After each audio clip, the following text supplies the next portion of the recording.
So as developing our urban centers is key, we have invited Jerry Sanders, Chairman and CEO of SkyTran, to explain how his company's revolutionary rapid transit system can provide low-cost, high-speed, green, state-of-the-art mass transportation. Now, just as an aside, Jerry's dealing with state-of-the-art Sky Transportation. He filled me in earlier that his first job was driving a taxi. In New York City. In New York City. Yeah. Absolutely. No.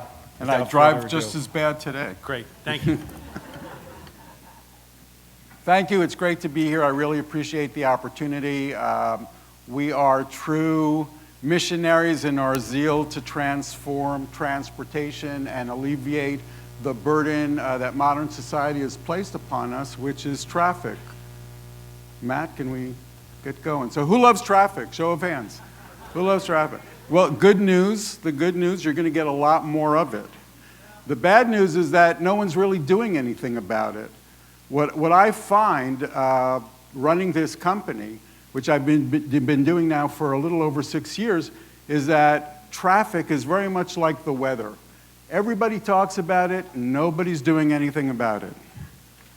And in fact, we had Seth Lipsky here before from New York City, and I noted that Seth said, talked about economic development strategies, and he enumerated several strategies. He never ever mentioned transportation. But you can't have smart cities without smart transportation.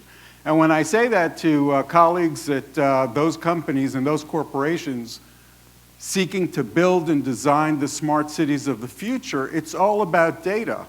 And when I ask them, well, how are you going to get the people in and out of the smart city? They say, we don't need people. What we need is the data that people generate. So there is a viewpoint that says people are good for generating data, and that's it. Our point of view, obviously, is somewhat different. Can we roll the next one?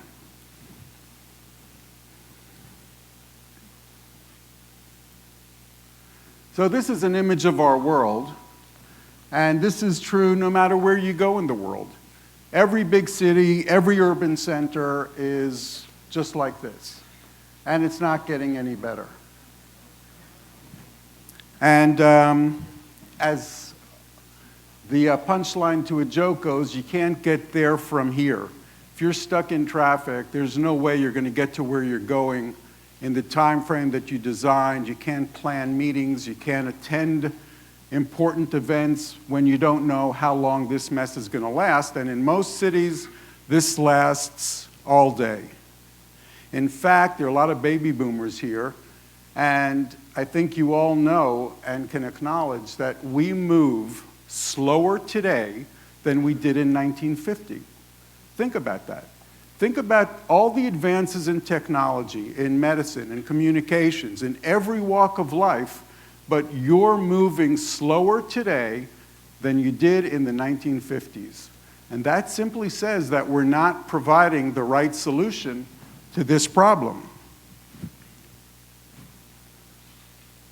So the solutions that are being offered to congestion today are not addressing the core problem, which is surface traffic. We have shared cars. Shared cars actually, I'm sorry, what does that say, shared cars? Okay, yeah. Actually spend more time on the road than private cars. So shared cars are cool because you don't have to own the car, but in fact, the shared car is on the road much longer because it's not parked all day at your place of employment or at your house. It's being used all the time, and that means it's on the road, and that means it's adding to surface traffic. It's not a solution. Buses, of course, we're adding more and more buses, and everyone's happy that they're electric buses. Well, that's great, but electric buses are stuck in traffic just like every other bus. And self-driving cars, this is, to me, mind-boggling, because self-driving cars are cool, no doubt about it. It's a great gadget, but self-driving cars are just going to be stuck like everyone else is. And that self-driving car doesn't talk to the car next to it today, and probably won't be talking to the car next to it for at least a decade.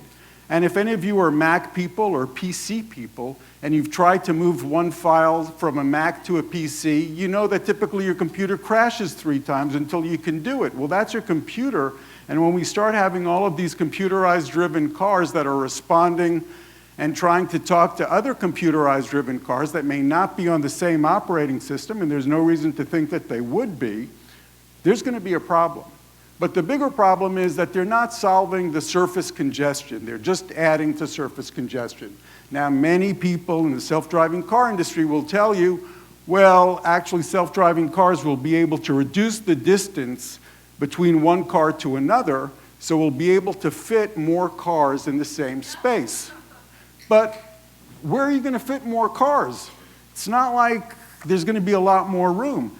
And the other part to this equation, and someone mentioned this earlier, I think you did, you talked about how the affluent stop having babies.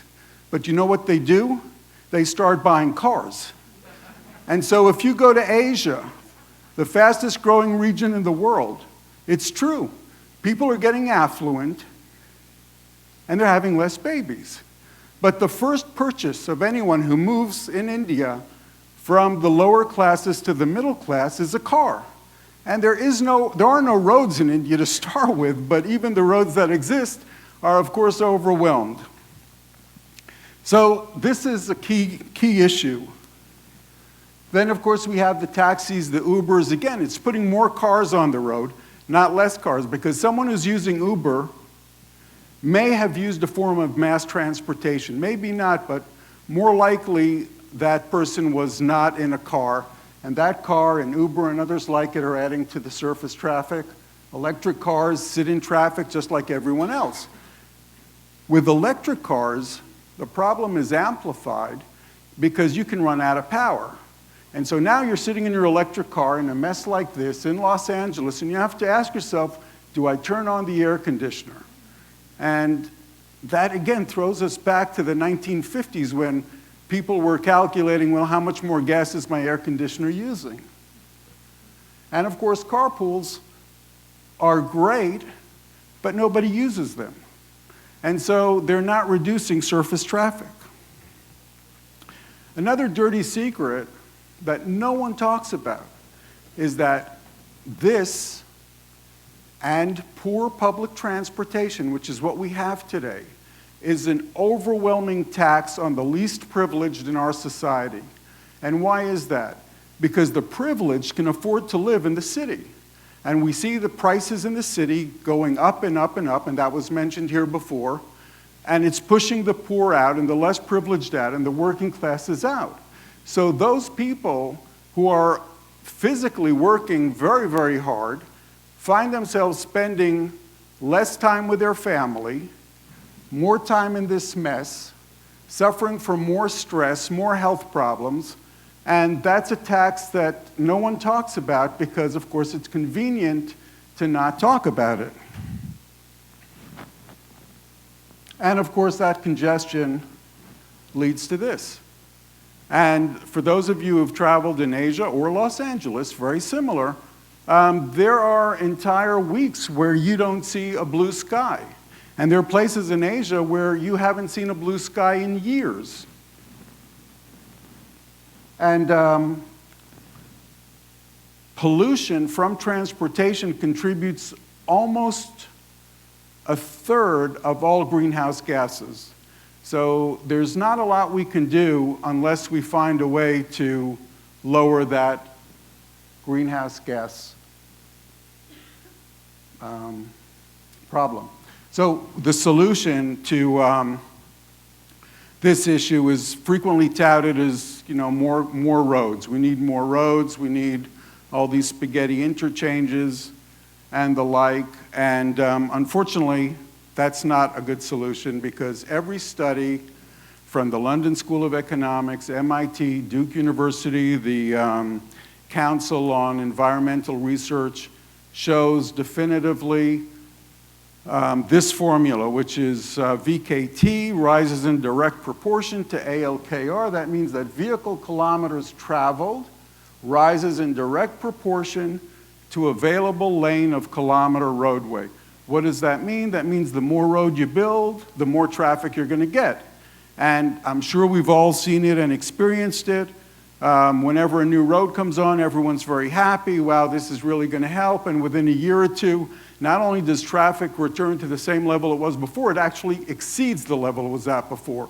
Lots of good reasons. If anyone's interested, just go on the internet and you'll see papers going back all the way to the early 1900s on this topic. And this is what typically we wind up looking like. So we have a bunch of other new high-tech solutions that are coming to the fore, none of which really address the core problem of the urban-suburban transportation issue, and that's where the big pain is felt. When you're moving from one city to a city that's 500 miles away, that's not where your pain is, because you're either flying or you're taking a high-speed train if you're outside the United States. But in the United States, the urban-suburban conundrum, because all of our cities have spilled over their boundaries and now they're mega cities and there's no way to get from A to B, are not going to be solved by bullet trains. Setting aside the fact that they're very cool, they don't really address any of the problems that you face every day in getting to work. And of course, they're exorbitantly expensive because they have very heavy infrastructure, very high maintenance. They cost billions of dollars. And we've not really built one yet in the United States. And the talk of building the one that's being designed and supposedly built in California, the only thing that's happening is that with every estimate, the cost rises greater and greater. But these things become boondoggles that are almost impossible to stop. And that's because there are a lot of stakeholders who have an interest to see these giant projects get built with huge, massive public funds, because the public really can't stop them once they get on the train. And then a lot of people benefit from them, and of course we all know the robber barons really made their wealth from trains, and that's what's happening in many places in the United States where these types of trains are being proposed. The electric car I mentioned earlier, it's very cool. I mean, who doesn't love the Tesla or the Leaf or all these cool cars that drive silently, but they're stuck in traffic just like everyone else. You're not going to alleviate traffic, and they're still anecdotal in that they're not in widespread use enough to really have an effect on carbon emissions. And the dirty secret is that these cars are charged by and large with dirty electricity, because we're still generating electricity through coal. So in addition to the limited range that many of them have. We then talk about light rail, and light rail has its place and offers a solution, but it's very, very expensive. And it cuts a city in two. And we in San Jose have light rail that costs around $100 million a mile. And if you used to cross the street to your grocery store, you can't do that anymore, because now you have to walk all around the fence on the light rail in order to find the opening to cross the street. So it is invasive. It follows a rigid schedule. It follows a linear path typically, so it doesn't necessarily go really where you want to go. They're traveling at slow speeds because they're in the urban environment. And they have a lot of stops, and there can be nothing more frustrating to someone who wants to go to point Z to have to stop at B, C, D, E, F all along the way.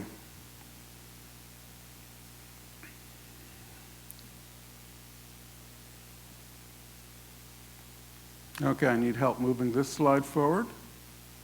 There we go. Okay, the computerized car. Again, most of our cars today are computerized. They, am I supposed to be pointing this somewhere? Okay. They're computerized in one way or another. They have all sorts of cool gadgets in them, but they're not going to alleviate surface traffic, as I've already mentioned, at least not in the near term, and that's 10 or 15 years. Up in the valley, we know the Google car has had a number of issues that suggest it's possible but also suggests that we're still a long way away from being able to deploy these on the roads and the freeways and the highways. Shared cars are great, they're trendy, but they're not alleviating our traffic problems. And illustration, your car share is not parked, it's on the road, it's driving, it's carrying people, adding to surface traffic. Subways, of course, are fabulous. New York City, can't argue with that. But the last mile of subway in New York took over a decade to build and cost over $2 billion. So that's not a realistic solution for any city, even accounting for difficulties of construction in New York City. Then we come to the personal rapid transportation systems, and these are the new systems that are coming to field, trying to address the issue of urban commuting or corporate campus commuting, and there are really three big companies that can offer products today. One is called Ultra, and if anyone's been to Heathrow Terminal 5, that's the people mover at Heathrow Terminal 5. Ultra has sold only one system. It belongs to the British government. It has sold only one system, and that is to the British government for Heathrow. And the reason people are not clamoring and buying Ultra is basically it's a glorified golf cart. It is a mechanical system, mechanical wheels, mechanical parts, can have travel at a maximum speed of around 30 miles an hour because it has these very small wheels, and it has a rather big and heavy infrastructure. Vectis is owned by a Korean steel company, so not surprisingly, it's a steel-based system like a roller coaster. It's steel on steel. POSCO built a demonstration system in Sweden over a decade ago, and last year they announced their first sale to POSCO. So POSCO bought a system for itself, for Korea. Again, it's a demonstration system, nothing more than that. Why has this not caught on, Vectis? Again, it's very slow speed. It's 30 miles an hour, and it's the clankety clank of steel on steel, and it's not very attractive. And the infrastructure, again, is rather expensive.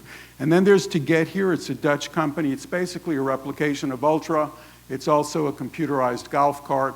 It had one sale in Masdar in the Gulf, and that was the last one it did. It has the deficiency of not being scalable, just like the others, meaning you can go in a very small environment when all you need to do is 30 miles an hour. But if you're trying to go faster than that, if you're trying to go, for example, from Heathrow Airport to London, you can't do that at 30 miles an hour. And so we come to the 21st century solution, which is a system that, as you can see, is fast, it's on demand, it shows up whenever you need it, and not surprisingly, it's our system, it's SkyTran. And so let's talk about SkyTran. First of all, we are what's called a NASA Space Act company. We're based at the NASA Ames Research Center in California.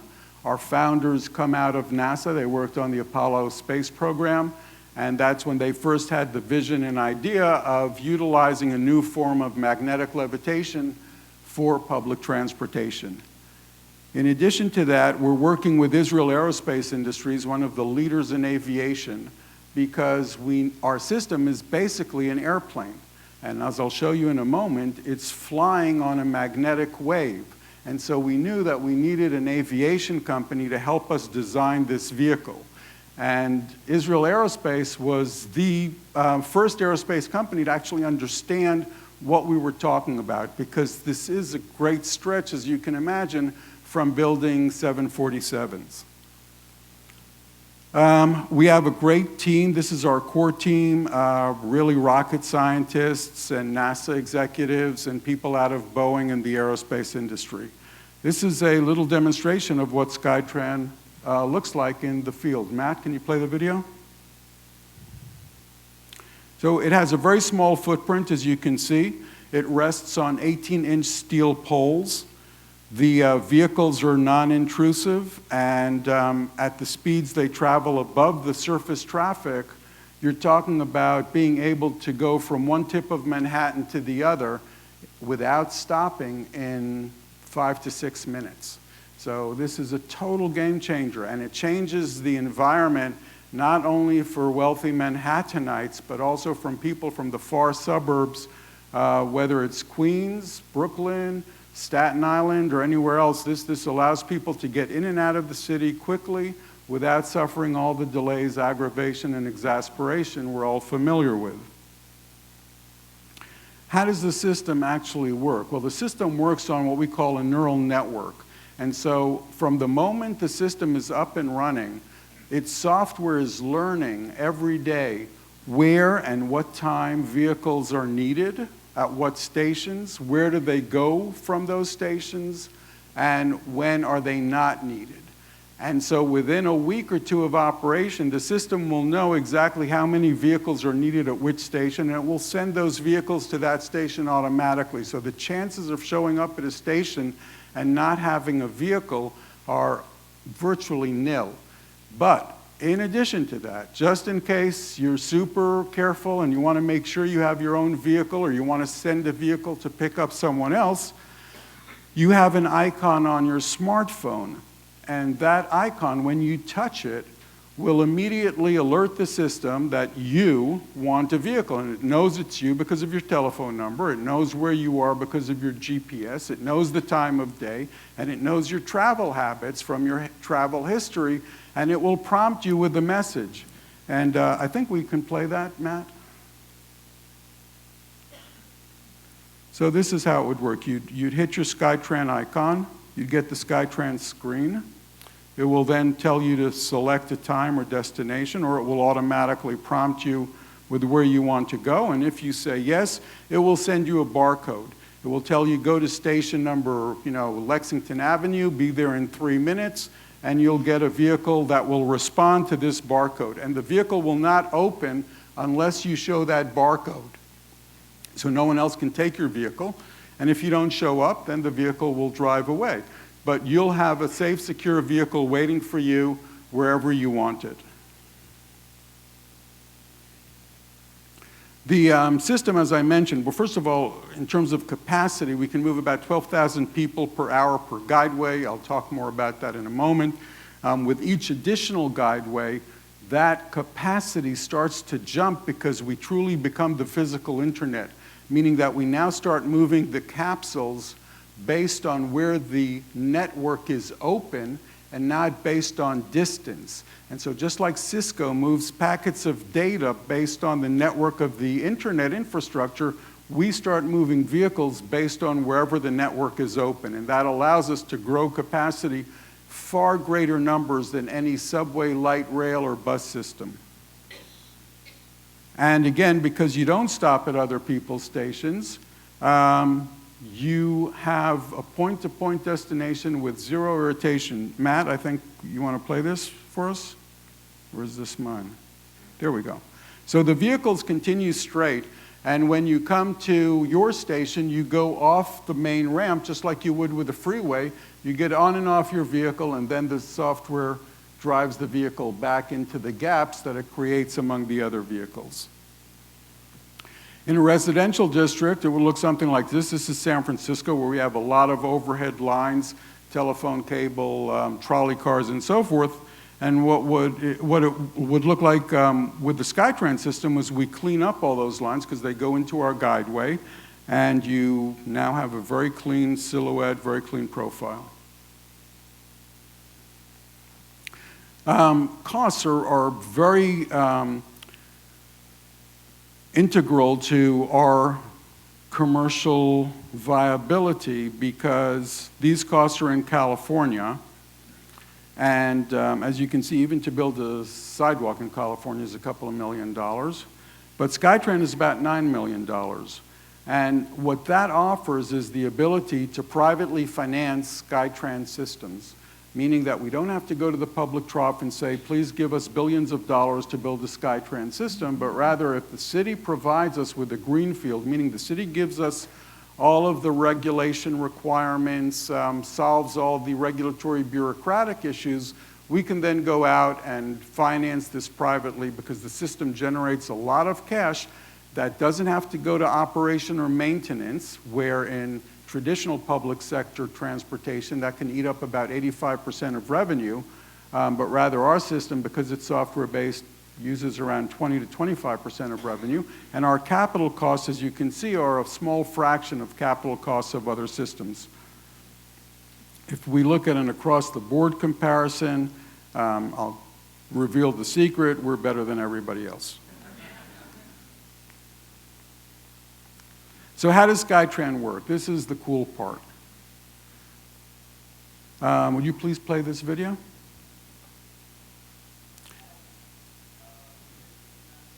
Do you want to pick up the sound? Okay, or kill the sound, that's okay, I'll talk. This is my colleague at NASA Ames Research Center. He's holding a magnet in his hand. A magnet, as you know, will respond to other magnets and will respond to iron. What he's doing there's a plastic sheet on top. The magnet, and you'll see what happens. Okay. From the plastic to the aluminum. Okay, we get it. Drop it. There we go.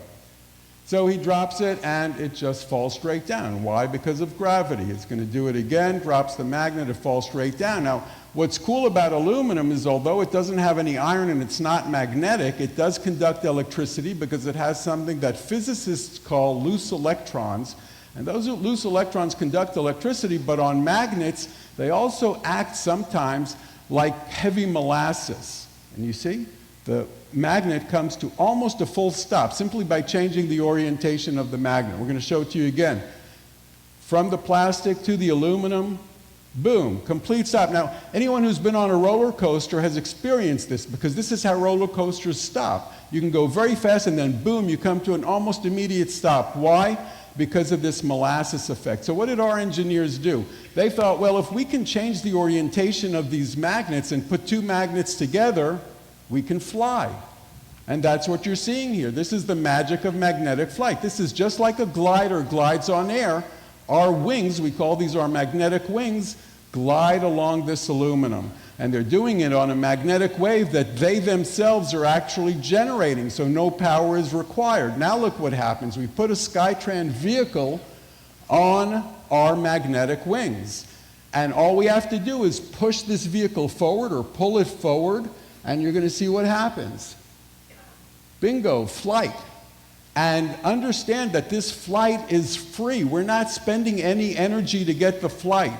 And what does the flight get us? Zero friction. And what happens when you remove friction from transportation? Your energy usage drops precipitously. So all we do is we take all of this stuff and we give it a little push. If any of you have played air hockey or ice hockey, you know what happens when you give that puck a little push, boom, it'll go forever. That's how SkyTran is efficient, cost-effective, and really the game changer.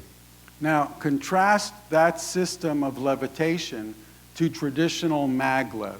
In traditional maglev trains, the train is getting levitation by virtue of the fact that it has an opposing polarity to the track. That means that you have to spread these magnets all along the track. That's literally millions of magnets all along the track. The magnets have to be very tightly interlaced, otherwise this will not work and the train will go off track. And then the bottom of the train has to have magnets, and these magnets have to be chilled to a very low temperature in order to get levitation because the train is very heavy. That means that you either have to feed electricity into these magnets 24 hours, 7 days a week, because you can't just flip it off or on, or you have to use a form of liquid nitrogen to get the temperature down very low. That means those trains are energy hungry, very expensive, and very prone to derailing. How much so? So much so that the Chinese had to lower the speed of their trains because they were suffering a lot of derailing, in large measure because of this very strict tolerance required among the magnets. In our system, as you saw, there's just one magnet. And that one magnet doesn't need magnets all along the track. It doesn't need to be energized. All it needs to do is to move against an aluminum surface or any other non-ferrous metallic surface. Aluminum happens to be the cheapest, so we use aluminum. But we still need propulsion. So how do we get propulsion? Let's see. Actually, this is a This is our magnetic wing. This is a real-life, full-size magnetic wing. It's being held by my colleague Lee Wamble, who actually invented this system. And now propulsion. How do we get propulsion? Well, this is another one of my colleagues, Clark Foster. Clark is what the U.S. Patent Office calls a prolific inventor. He has over 150 patents in which he's the first named inventor. And he and Lee together came up with the idea of creating a magnetic propeller. And why a magnetic propeller? Well, because we needed a way to push this magnetic wing forward to which the vehicle is attached without the propulsion method itself having friction. So we somehow had to figure out a way to move the vehicle forward with a form of power that did not cause friction and was low cost. So what did these guys do? They took a very simple motor that just knows how to turn around. And actually the maker of our motor is over here somewhere. Vinny, stand up, say hi, thank you. So Vinny actually made our first prototype motor. We took the motor, and these fellows took the magnets and in a helix-type coil wrapped it around the motor. Now, those of you who are fresh and smart and bright enough to remember high school physics know that if you turn a magnet to the right, it wants to go forward. And if you turn it to the left, it wants to go backward. So, voila, this is a magnetic propeller. It's a motor wrapped in a magnet. The motor turns, the magnet wants to go forward. But of course, the magnet needs something to react against. So what we did was we took this motor and the magnet and we put it inside a cylinder, an aluminum cylinder, and we let it run. And that's what you're going to see now. Can we play this video? Okay, April 5th, 20-foot bogey test, number 3. Go ahead, Robert, let it roll. Got it. Okay. Excellent. Bye-bye. So what you're seeing here is the first and only of its kind magnetic propeller. And this magnetic propeller has unbelievable power using very little energy, and it is not touching the inside of that aluminum cylinder. It's floating inside that aluminum cylinder. It's moving forward just like a propeller in water moves forward, just by dint of its reaction with the aluminum coil. And so with those magnetic wings, with the magnetic propeller, with our magnetic switching, we're able to move the vehicle forward at very high speeds without any friction and very low energy usage. So where does this stuff all go? Well, this is a diagram of what our guideway looks like. And you can understand why the cost is so low, because basically we could go now to an Ace Hardware store and buy all of those components, and it would not put a dent in any of your wallets. What you're looking at there is a steel structure, cheapest kind of steel, made in modules in a factory. Attached to it in the middle is an aluminum cylinder. Again, cheapest kind of aluminum available, and that sits in the middle of this steel structure. And then on either side, those two kind of legs are the aluminum reaction rails. So again, cheapest kind of aluminum, sand-cast aluminum, and our magnetic wing goes up against the reaction rail on one side, goes up against the reaction rail on the other side, and that magnetic wing, when it goes forward, is just like in that illustration that I showed you. So what happens is the cylinder, the motor in the cylinder moves forward, the whole thing takes off, lifts off, and the vehicle starts to fly within this envelope. The vehicle is what's called loosely coupled to the motor. And what that means, it's not a rigid connection between the vehicle and the motor. And the reason for that is the guideway will get sags. It will, just like telephone wires get bellies, our guideway will sag as well in the middle, in between the pole support structures. But the passenger won't feel it, because although the motor will be following the cylinder, the vehicle is flying straight because it's reacting to those reaction rails. So it can go up and down, and the passenger will never notice that the guideway is sagging. These are all innovations and ideas that come from our partners at the NASA Ames Research Center and their contractors, subcontractors. The other cool thing about this system is what happens if we turn this upside down. Well, actually nothing happens. It works exactly the same. So this is what you're seeing. It's again our little cylinder, our aluminum wings. We flip it upside down and the vehicle will work just the same way. It's exactly the same components, same electricity, same power consumption. So we can be a riding vehicle, and some places want riding vehicles, or we can be a hanging vehicle. And either way, it goes up to 150 miles an hour and uses exactly the same technology and same instrumentation. So today at Israel Aerospace, what did we do? We built what we called an ugly system, meaning we decided to build a full-scale system on the ground so that our engineers could have easy access to it, inside a cage, it's a double-decker cage, so that we could put all of the components necessary to commercialize a system in an environment where we could test it rigorously and place all of our data and equipment on it without having to use cherry pickers all the time to go up and down. And that's what you're seeing here. What you're seeing here is you see Clark down there sitting next to the aluminum cylinder, and on either side are the reaction rails, and in the middle is the chassis of the bogie. So this is a riding vehicle, not a hanging vehicle, and that's what you're looking at there. And that's the chassis of the vehicle itself. Actually, this is about twice the size that the chassis will be in production. The reason it's larger is because we have many computers and data collecting equipment on it. So it's twice as heavy, twice as large as in the real production line, and yet it's traveling much, much faster than our wildest expectations. Again, thanks to Vinny and his team over there who built this incredible magnetic propeller. And this is the guideway. It's a very long double-decker guideway. And if you would please, in a moment, not yet, I just want to explain what you're looking at here. So our vehicle is like an airplane. I mentioned that earlier. When it comes to a station, it goes down and rests on wheels, just like an airplane. And then when it's ready to go, it starts to move forward and lifts off, just like an airplane. So what you're seeing here is you're seeing one of the wheels of the vehicle, and you're seeing the magnetic wing, that's that cut angular thing coming down from the top, and the aluminum reaction rail behind it. The magnetic wing, you will see as this vehicle starts to move forward, the magnetic wing is going to change angle, and the wheel is going to lift off. Please play the video.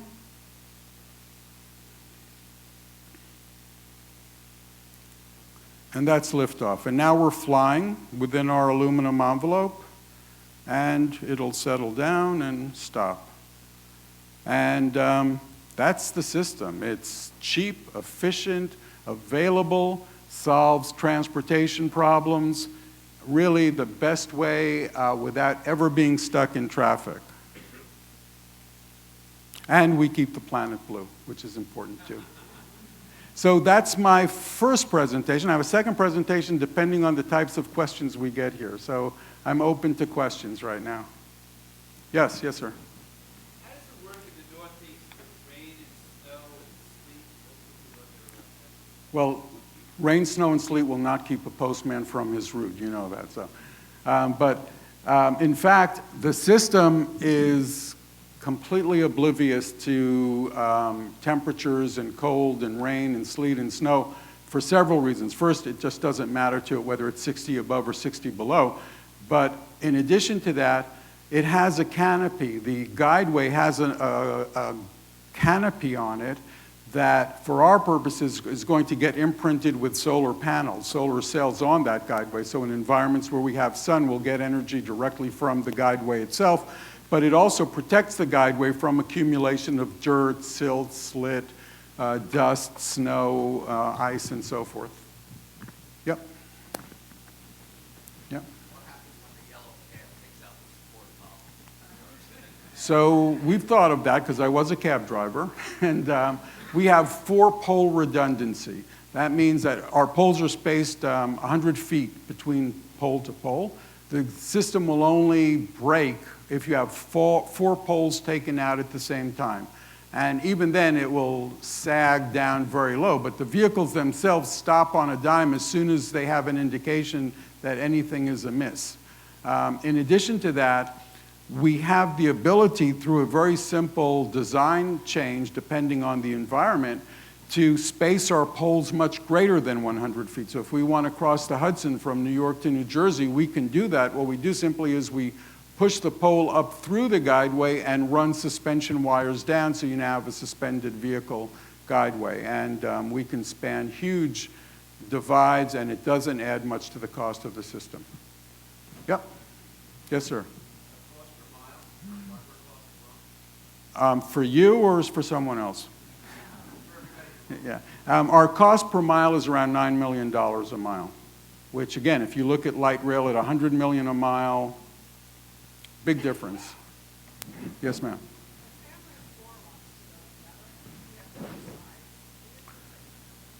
Right, so the short answer to your question is that the vehicles can travel together like a cohort. And that means that you can take 2, 3, 4, 5, however many vehicles you want, and they'll all be controlled by the lead vehicle, and there's audio-visual communication among the cohort. And that's how a family of 4 or 10 or however many would be. Actually, we had not thought of that problem, but Secretary of State George Shultz, former Secretary of State, came to visit us at NASA, and he saw the system, and he said, well, this is great, but my wife needs 3 vehicles for her luggage. So how are you going to solve that problem? So that's how we designed it to address that. But in fact, you make a very good point, because most public transportation systems collapse under the weight of that 20% of the pyramid, the top of the pyramid, which are the families and those who need big vehicles to travel in. So public transportation tries to cover the entire pyramid, and that's why those systems are so costly and so expensive and can never be profitable. We're not trying to address the entire market. We're trying to address the bulk of that pyramid, which is 80% of the commuters who clog up our roads. Now, if we can clear the roads and we can get some of those people to take a SkyTran system, obviously then soccer dads, soccer moms can drive their cars and have less traffic, or they can take a SkyTran vehicle with a number of vehicles. Importantly also, and SkyTran opens a lot of opportunities, you can own your own SkyTran vehicle. So only you can access that vehicle. You touch your phone, it'll come to you wherever you are. No one else will be able to use that vehicle. It will cost you less than a car. So think of that opportunity. In addition to that, you can put your kids in a SkyTran vehicle and program the vehicle to stop only at the destination you put in, no override. So you don't have to drive your kids over to the playground anymore. You can actually send them there or anywhere else you choose to do. Yes, sir. I have a question here. Yeah, right here, back of the room. Okay, thanks. Yeah. A couple of things. From a safety point of view, it might seem to me that a ride atop the track might be preferable in case of maybe emergency evacuation or whatever. I don't know how that scenario might work with riding below the track or hanging. That's number one question. And number two, what in the case of severe electrical storms where there's the threat of lightning and whatever, and how does that affect the electrical system, or from a safety point of view as well as an operational point of view? So with regards to your first question, in terms of safety, they're virtually identical, top riding and hanging. There is the illusion that many people have that top riding is safer because they think something happens, you can get out of the vehicle and walk on the guideway. We don't want that to happen. It's a very bad idea because people are going to fall off the guideway, and we don't want people opening up. It's the same reason why in the New York subway, you can't get out of the subway car when you're stuck underground for 20 minutes. The risk is just not worth the reward. You just need to be patient and sit in there and wait. In terms of the hanging vehicle, it's very easy to get someone out because remember, these vehicles literally are hanging. You come with a cherry picker, they're lightweight. Cherry picker can lift it up and move it and take it off the guideway in 0 time. With regards to electrical storms, we're configured just like trolley cars in San Francisco and other places around the country. So we have the safety mechanisms in place. And we're not drawing electricity from the grid. Each vehicle is battery operated, so it's not affected by these big power failures or jolts in power that you get when you're struck by lightning. Yes? In your promotional material, you see that you send one of your vehicles into a building to return cars off of a road, and I happen to see Robert White, so maybe, oh, thank you. So maybe you can send I guess a track or a guideway, for lack of a better term, to one of his sites or whatnot. How do you alleviate congestion? So, for instance, if we have the I-287 corridor, which is notoriously slow, and there's a lot of vehicles on the road, how do you send vehicles sort of on offshoots, and how are you able to have a seamless commute for someone from point A to point D without another pod stopping at point B and C to slow the process down? Yep, so again, nothing stops on the main guideway. When you want to stop, you go on an off-ramp. And that off-ramp can be inside a building, it can be on top of a building, it can be in a stadium, but nothing stops on the main guideway. It's just like the freeway or the highway. Nothing stops on the highway. You take an off-ramp to stop. These systems, because they're so inexpensive and because they're built modularly like Lego, they're also very easy to change. So for example, if you build a subway line, you're not going to change that line, even if all the people move away from where they were getting on the subway. Similarly with light rail, it's very expensive to change a light rail line. With SkyTran, literally, you come in with a couple of folks and a cherry picker, and they can either expand on the system or change the configuration of the system, and they can do that in a few days without having to shut down the city. So it's a very flexible city. In terms of east-west, you can have a number of guideways, again, very small profile, and you would simply add on to it. And again, as the system expands and becomes a network, it becomes that much more user-friendly, it becomes that much more efficient for the user, and therefore it starts to generate a lot more money. This thing literally is a cash machine. So in contrast to public transportation, where you're losing money with every passenger that boards, here you're making money. In San Francisco, the city has to pay about $2 for each passenger getting on the bus. So what do you think the city's interest is? The city's interest is for people not to take the bus. But who pays that price? All the people who have to take the bus because service deteriorates, and all New York strap hangers know that as well. With SkyTran, this is a system that's generating cash, so you're going to have a very well-maintained, very well-kept system because it's profitable. I only have a couple more minutes, so yes, ma'am. Sir, what is the life expectancy of the equipment? How would a municipality plan for future maintenance needs? So you know, and you continuously refer to the cheapness of the materials, how durable. Inexpensive, not cheap. Inexpensive, I'm sorry, okay. So, based on the inexpensive aspect, how durable is this? And again, what is the life expectancy of the total operation? Sure. So the only components in our system that are quote-unquote smart, that have anything that can break down, is in the vehicle. So all we have to do is we estimate replacing those vehicles once every 7 to 10 years, but the vehicles are not expensive. The guideway is stupid. It's just aluminum. It doesn't degrade. It doesn't have any problems. We inspect it periodically. The magnets themselves have a shelf life of 35, 40 years, so there's really no issue with that. Traditionally, municipalities do what's called build, own, transfer, where we build it at our expense, we operate it, get the money from the operation, and then 35 years hence, transfer it to the city. So last question, I guess, is last question? Was there a last question? Okay, yeah, please. How flat does the rail system have to be? What sort of angle of incline? We can climb 20 grade, which is more than any public transportation in existence. And actually, we could climb greater grades, but the dynamic mobility people at NASA tell us Grandma's going to feel like an astronaut. So 20 grade is the limit. So thank you very much for having me. I really appreciate it.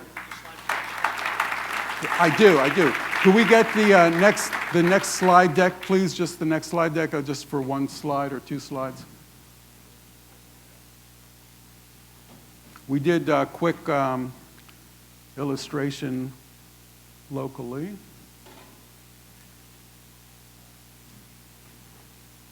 In the meantime, if there's another question, I guess I could take another question. Yeah. What's the carrying capacity of each of the cars?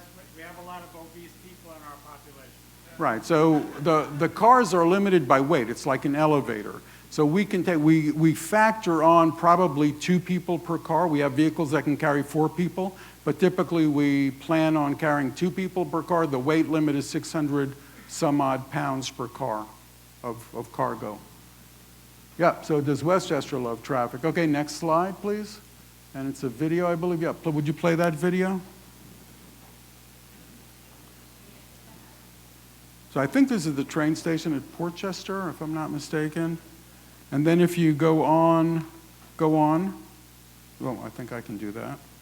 So we ran a simulation. I don't have time to go into all the numbers, but I'm just going to show you what it looks like. We are able to access the Lawrence Livermore supercomputers and run simulations at anything. So would you run this video? This is a video of the simulation, but we can feed this in with real time and change the number of passengers, change the number of stations, change the distances, and basically what you're seeing here are green vehicles are carrying passengers, white vehicles are not carrying passengers. We can simulate all sorts of stuff. Very soon, within a matter of weeks, on our website, you'll be able to go in and put in your city and put in your parameters, and it will generate a simulation for your city, including costs and time for construction. So again, thank you very much. Really appreciate it. Bye-bye. That was awesome. Really appreciate it. Thank you. Thank you, Jerry. That was fantastic.